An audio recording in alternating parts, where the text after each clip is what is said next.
kwenye udogo ukawa mkubwa. Uaminifu unaweza kukutoa kwenye udogo ukawa ni mtu mkubwa sana. Uaminifu unaweza kukutoa kwenye hali ya duni ukakufanya ukawa mbarikiwa. Watu wote waliofanikiwa inawezekana wanaomba kama wewe, inawezekana wanafunga kama wewe, inawezekana ni watoaji wazuri sana kama wewe, lakini ndani mwao wametunza nguvu ya uaminifu. Ukikosa uaminifu, inawezekana ndoa yako ikaharibikiwa. Uaminifu inawezekana ukikosekana, biashara yako inaweza ikaharibikiwa.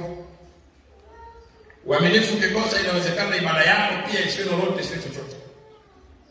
Katika maisha tunayoishi, Mungu anamtafuta mwanaume mmoja na mwanamke mmoja na watoto wetu wazuri ambao ni waaminifu. Jamani, Bwana Yesu asifiwe. Ukikosa uaminifu, cheo ulicho nacho kinaweza kikashuka. Ukikosa uaminifu, kazi ulionayo inaweza ikatoweka.